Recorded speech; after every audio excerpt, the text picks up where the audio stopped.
Hey guys, welcome back to our channel. Today I'm going to go over the different teaching styles. Teaching is awesome. We've been homeschooling for about 6 years. We've tried a few different methods. We've switched now to unschooling for a little bit.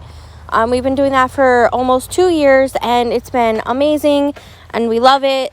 But I want to talk about all the other different teaching styles so that you guys can get the gist of it. I've also written 3 different books on homeschooling. So it's Homeschooling 101, Homeschooling Through the Years, and Unschooling in New York. So if you guys are interested, that's all available on Amazon. You can just look up my last name and it should pop up. All right, guys, let's get into it so that our intro is not too long.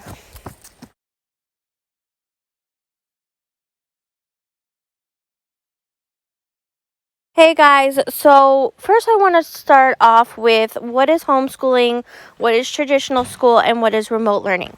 Because despite being in this pandemic for the last 6 months, there still seems to be a confusion, and I just really want to clear the air for all of you that are new to it. And I can understand with some aspects of homeschooling, but they are very different ways of learning and regulations and a lot of other things. So let's go through it. Let me start with traditional. Traditional school is a brick and mortar school. You are in a classroom with 25 to 32 other kids and you're on the school schedule. You are on the teacher schedule. You're on their curriculum. There's no freedom in that, right? Which is fine. It works for a lot of kids and that's great. Right now, most schools are not opening. And being from the city, from New York City, they're having trouble even opening them at all, even for the hybrid. So that's a whole other issue. With remote learning, it's based off the traditional, but you're doing it online, whether it's live classes where you're kind of like a Zoom meeting. You are on their schedule, again, their curriculum. There's really no flexibility. Or maybe the teacher will give assignments and projects that you have to give in by a certain time. I think that's pretty clear, right? There's no flexibility. The teachers do all the paperwork. Now, as for homeschooling, and this is where this comes into play, you as a parent have full control over your schedule. You have full control over your curriculum. You have full control over what your child likes and dislikes and how to utilize that to their advantage.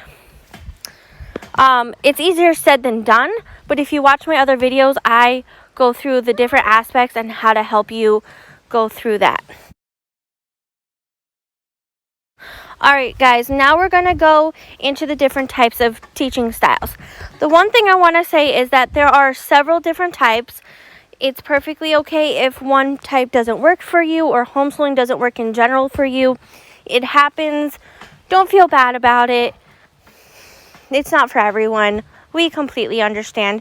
At least you're gaining the information for yourself, and maybe it'll be better in the future, or maybe you find a different way that works for you. That's totally okay. I will say this. There is only one type of way that, as veterans, we do not recommend you using, and that is the stay-at-home method. And there's a reason behind this. 98% of families that use the stay-at-home method fail. They fail in homeschooling, and I don't mean like they leave homeschooling, maybe they do, but most of them end up just switching to a different style. The reason being is that you as a parent and your child will get burned out. If you try to replicate school in a home environment, it just doesn't work for many, many different reasons.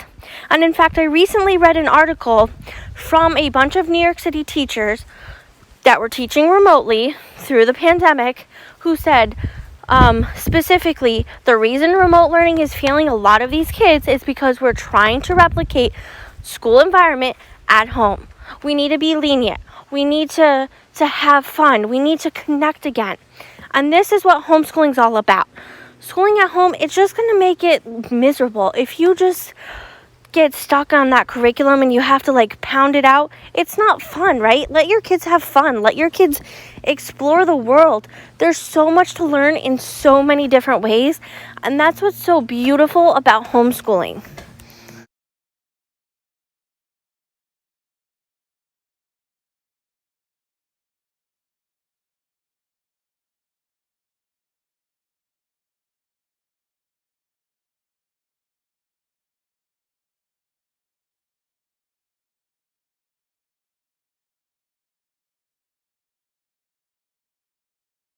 Okay, so the next method that is recommended is the online or virtual school. There are many different curriculums that use an online base, like Time for Learning, I believe Power School, IXL, Khan Academy, I think Abeka. There's just a whole bunch that similar fashion to the remote learning. You have your curriculum online, you have assignments, you go through different things, whether it's videos or you're doing writing assignments, answering questions, reading books, but it's your choice, and it's on your schedule. So it does work for many, but it's still homeschooling. And the reason I say this is because no matter where you are, no matter what state you're in, no matter whether you're traveling or not, you can use it. You do have to do whatever paperwork you have for your state. So being in New York, being in one of the top 6 regulated states, doesn't matter what curriculum you choose, whether you're unschooling or you're doing online, you still have to give in that paperwork. I hope that makes sense, but it is completely different from the remote learning. Usually these curriculums do not have a teacher. There are a couple that do, but generally you can school whenever you want. It could be midnight, it could be 8 a.m., it could be anywhere in between. Doesn't really matter. It's on you, and it's on what works best for your family. Okay, now we're going into unschooling, and I feel like this is where even homeschoolers don't understand unschooling, or not all. The thing about unschooling is you don't have a set curriculum, you don't have a set schedule, and you kind of just free flow. That's not a bad thing. This is pretty much what we do. We're more radical in the sense just because it's our lifestyle. But our children learn. They're supervised. They're very capable of doing a lot of different things. So for us, for example, we do a lot of Minecraft. We do a lot of cooking. We read. We watch movies. We talk a lot about different things. We go on field trips. They're still writing. They're still reading. There's still math. There's still a lot of history and science. It all gets involved in whatever we're doing. And we're still meeting all of the regulations that we have to do for our state. So like today, the day that I'm recording this, happy Constitution Day, by the way. Today is the 233rd year since the Constitution has been signed, from the 39 of the 42 men who signed the Declaration of Independence. I don't know if you guys knew that, but hey, I have an article on it on my website, so you guys can check that out. We actually just did a lesson on the Constitution, what it means, why it's important, the Bill of Rights, the amendments. It's things like this that, like, today's a holiday, we learn about it. Sometimes it's catching toads, like in our last video. Sometimes it's cooking. Yeah, you caught a lot of toads the last few days. Like right now, while I'm recording this, he's doing some PE time. It's things like that. We can multitask. We can have fun. Yeah.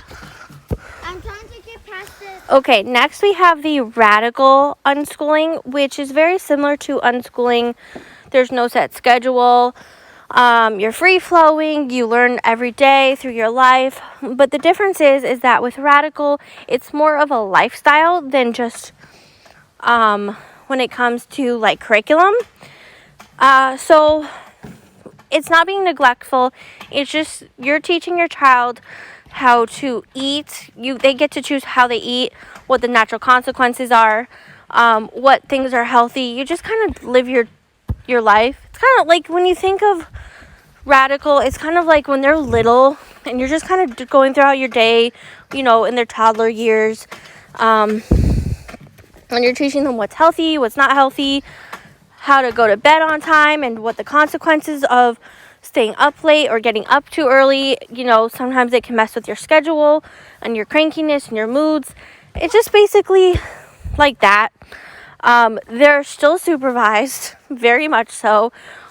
We try to encourage learning how to balance your life from a young age, but still having them learn without timeouts or without, hard consequences. Generally, our kids, they learn a lot, and they learn how to balance their life at a young age.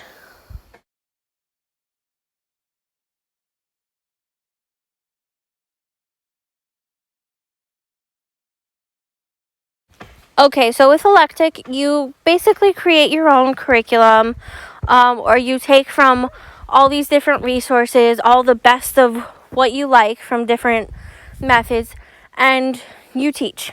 So maybe you're using Abeka for Bible, and then you're using Khan for science, and Duolingo for language and whatever it may be. You're just kind of picking and choosing from all the different aspects, and you put it together.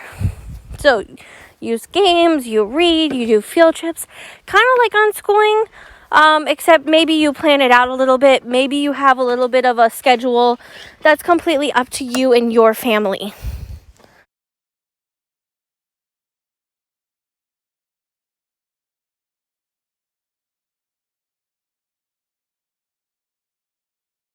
So the next one is relaxed homeschooling, and relaxed, again, kind of like Electic. You go at your own pace. You can create your own curriculum, or you can use a all set one, or whatever you want to use. Maybe you have a schedule, maybe you don't, but you don't stress it. If they don't want to do certain things for the day, maybe you switch it around and do something else.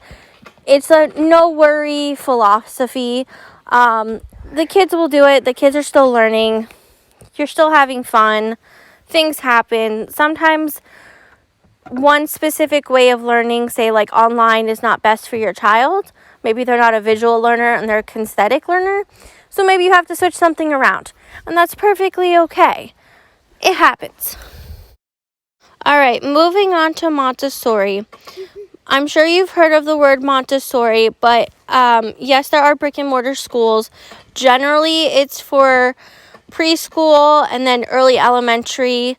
There might be one or two about middle school, but I don't know that much about that part. Whereas with homeschooling, it's same philosophy. It's a lot of practical skills. It's a lot of, there is a set schedule if you need it. Again, balancing life. Your kids are learning on the spot. It's very natural based. However, they don't like screen time, and they don't like books or movies with, they hardly ever watch movies. They don't like books with animals that talk. They want everything to be very natural and real world.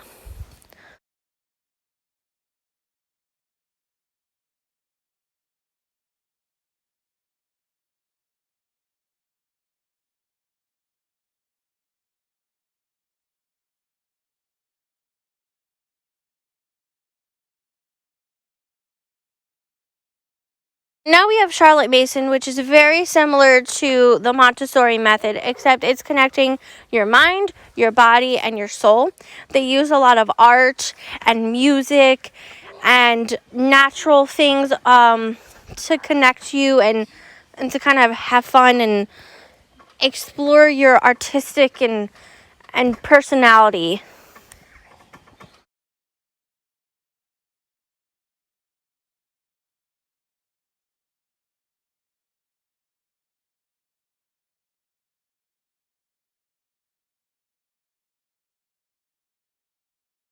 Next up, we have classical homeschooling. This is what you think of when you think of homeschoolers.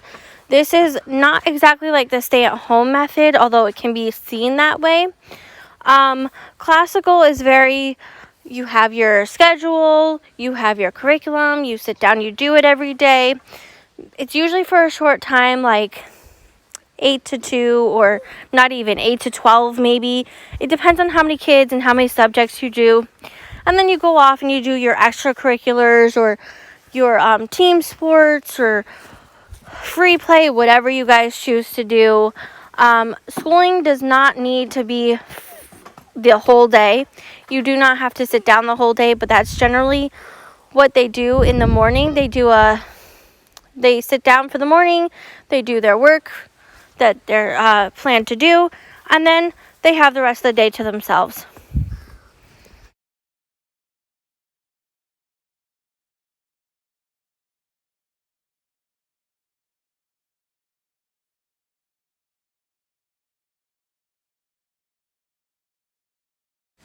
Okay, so game schooling is still relatively new to me in term-wise, but it's something that I feel like as a parent and as a homeschooler we naturally do.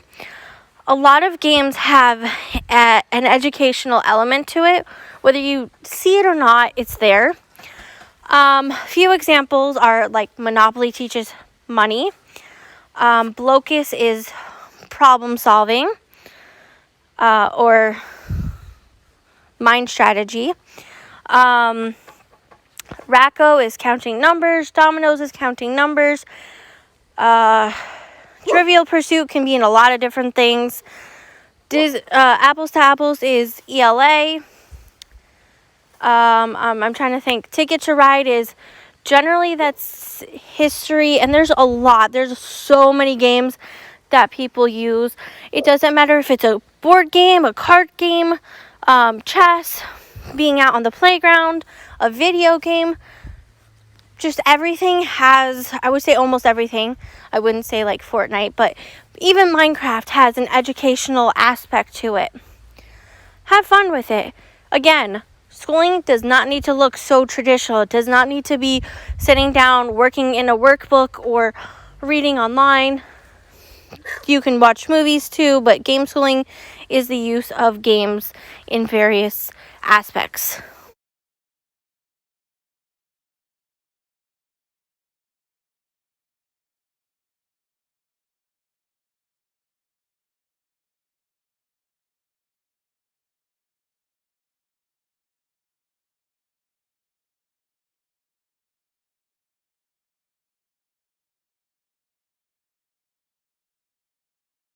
We have two more methods. The first one is world schooling, and just like the next one, it can be done in two different parts. World schooling is generally you're traveling around the world, you're eating the food, you're getting to see the places, learn the culture, and real world experiences. Unfortunately, we're in the middle of a pandemic, but even despite that, not everyone can afford to travel. So the other way that you can do it is you bring it into your classroom or your home, whatever you want to call it.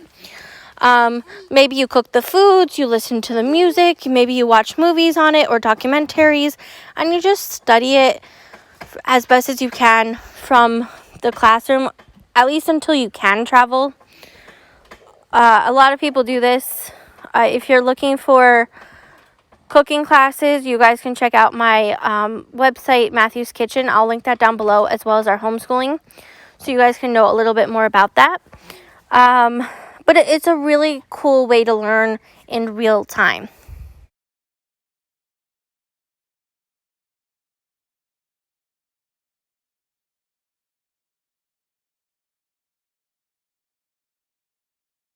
And the next one is road schooling, which is pretty much the same as the world schooling, except across the U.S.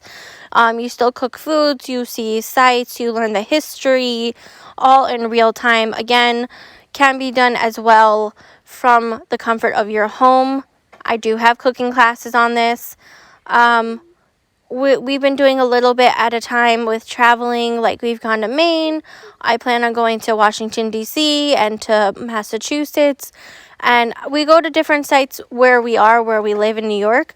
So it's happening.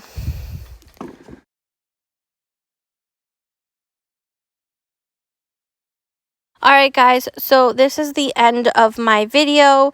If you guys have any questions at all, please feel free to either comment down below or contact me through the contact form on the homeschoolingin.newyorkcity.org website. That's on the consultation page. There are many different ways of homeschooling. They're all fun. Whatever works for your family, that is terrific.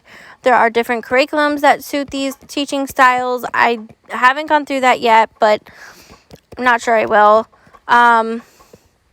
It doesn't have to cost a lot, really, guys. You can spend as much or as little as you want on homeschooling. We spent $200 this year, and it was mostly on Minecraft and Minecraft books and workbooks, and then the rest will go to field trips. But we unschool and we have fun, and yes, I have workbooks for him for when he feels like working on those and working on our reading, and we have fun with it. Alright guys, I'll see you in the next video. Have fun!